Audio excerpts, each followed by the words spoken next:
Hey guys, welcome to my Aeve deck tech.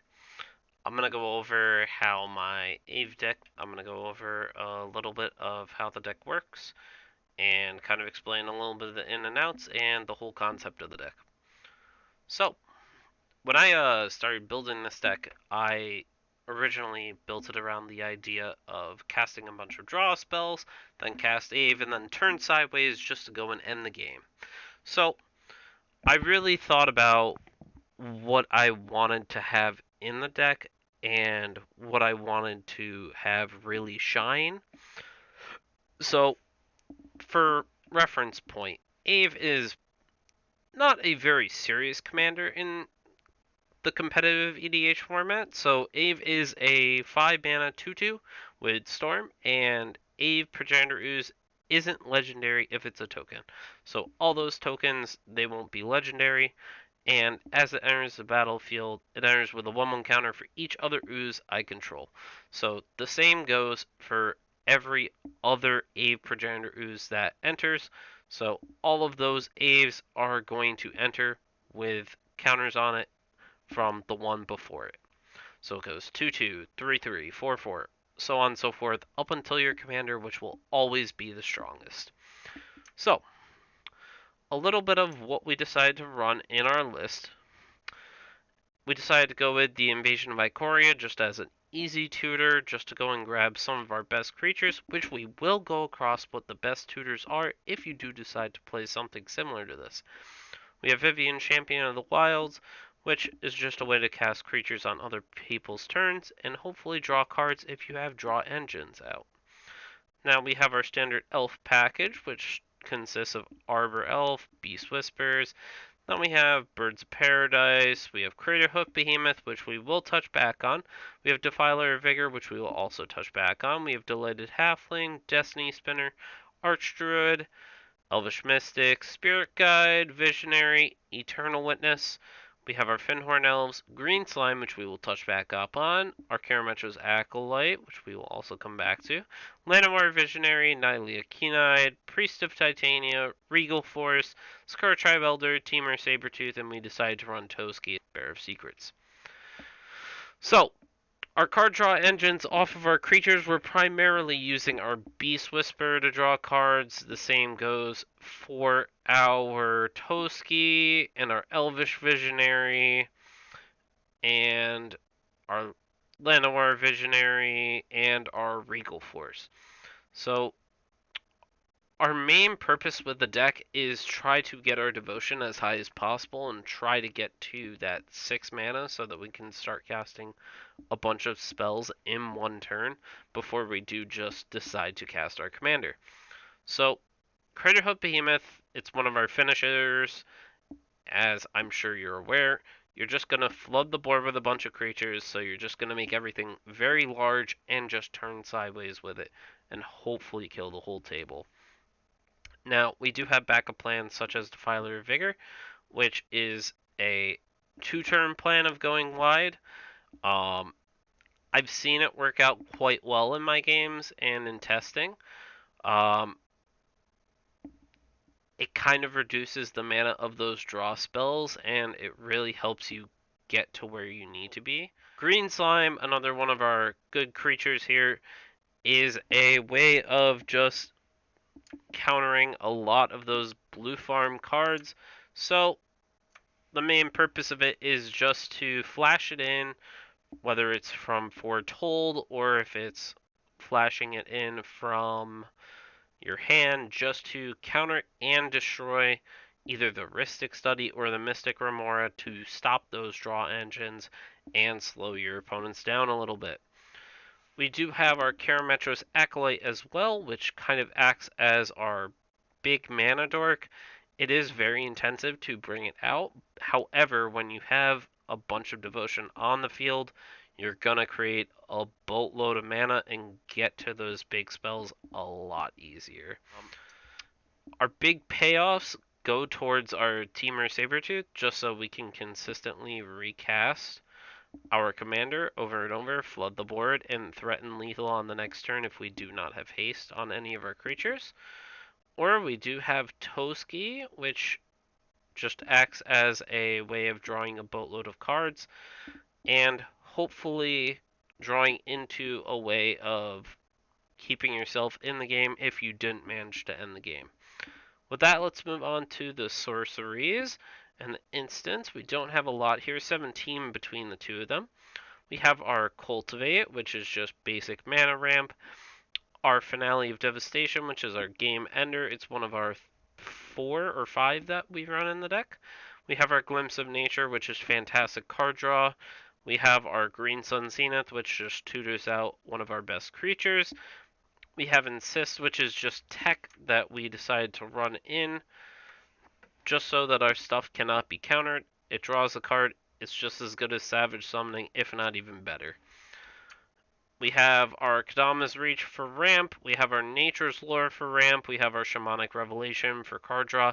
And in a sense, also a way of gaining life, not that it matters. We do have our Triumph of the Hordes just to try to close out the game a little bit easier with that Infect and Trample. Benefactor's Draught just as a quick and easy way of creating a boatload of mana really quick. You just use it just to untap your big mana producers, and it does untap your opponent's creatures, unfortunately. However, you do draw a card every time your creatures are blocked, and you will also draw a card off of the cast of this spell. We have our Force of Vigor just for basic interaction, our Heroic Intervention for protection. We have our Return of the Wild Speaker, and the point of it is just to draw cards. We don't even run it for the second part of it at all, even though we could cast it for the second part of it. We do run our Savage Summoning specifically to get Aeve out nice and easy. Seed Time was a card that we decided to run very last minute the day before, and we played Seed Time just because we had planned on playing against essentially 3 blue farm-esque decks. It was a Dargo Thrasios, a Thrasios Tymna, and a blue farm deck itself. So it was very good against any form of interaction. We had one opportunity where we would have been able to cast it, but unfortunately it was not in our hand during that pod. We do have our Veil of Summer just to draw a card and stop any spells from being countered in our turn. We have our Worldly Tutor that'll allow us to go and grab anything that we need.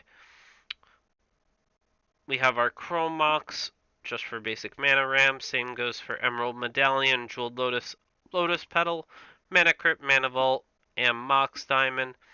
We have our Ozolith the Shattered Spire that has multiple purposes. It's just to put counters on creatures, or even cycle it just to draw a card. We have our Paradise Mantle, which is just a storm card. We typically don't equip it to anything to tap it for mana, but it's still always good to run just for the free spell. We have our Sensei's Divining Top just for card manipulation and sometimes draw if we have a way of manipulating the top card consistently. We have our Skull Clamp for more card draw, our Soul Ring for mana ramp, Springleaf Drum. It is also somewhat in there for the storm, but also to cast it to have mana ramp if we do have the creatures out. We have our Great Henge, which is great card draw. Same goes for mana ramp. And our One Ring, which is great card draw. We have Concordant Crossroads, which allows all of our mana dorks to tap on the first turn that they do come in. So we're talking about the Karametra's Acolyte specifically. When we cast it, we want to be able to tap it for a bunch of mana because they're going to think, huh, with 2 Aves down, he creates 7 mana. That's kind of a lot of mana. The Elemental Bond, just to draw cards. If we cast our commander for each spell before it, we're going to draw that many more cards. We have Food Chain, which goes infinite with our commander, one of our win conditions here. We have Garruk's Uprising, more card draw, same thing for giving our creatures trample. We have Hardened Scales, not the greatest card, kind of on the cutting list, but it's still low in mana cost, so you keep it there just so that you can get through things. We have Kenrith's Transformation, which I've seen in testing that it performs a little bit better than Beast Within. So we're running that just primarily because the creature will lose all its abilities. It'll still be on the field, however, I get to draw a card as soon as it enters.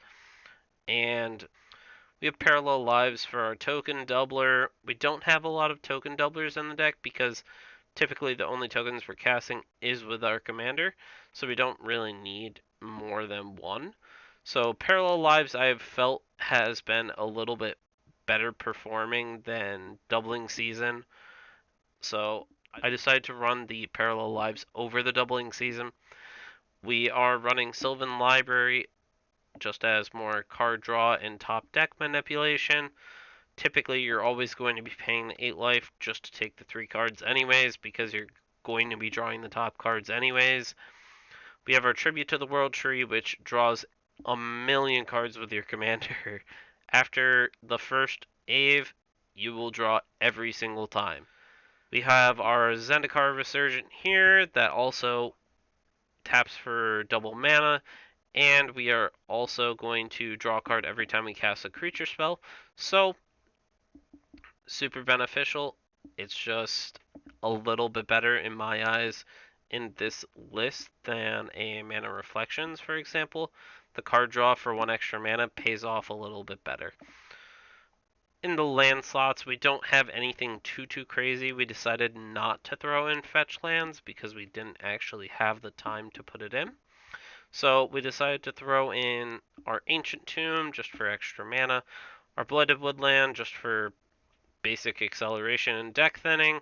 We have our Besage Who Endures just for interaction, our Castle Garenbreak that taps for an additional mana for the most part, our Cavern of Souls to make our commander uncounterable, Command Beacon if our commander becomes too taxed. We have our Forests, our Gaia's Cradle, which is just a staple for the deck, our Gemstone Cavern that will just allow us to start with 1 on the field, but if we do end up drawing it, it kind of sucks. Our Nykthos Shrine and Nyx, which will just add our Devotion, so it's just another Karametra's Acolyte in the deck. We have our Reliquary Tower because we will be drawing a lot of cards. Our War Room, it just reads 3 mana, tap it to draw a card, and we do lose 1 life, so our Yavimaya will conclude the deck tech. Let me know in the comments down below what you thought of the deck, what you think of these kinds of videos, and if this is something that you would like to see more in the future. And if this is something that you would like to see, feel free to drop a like and subscribe down below. And we'll see you in the next video. Bye.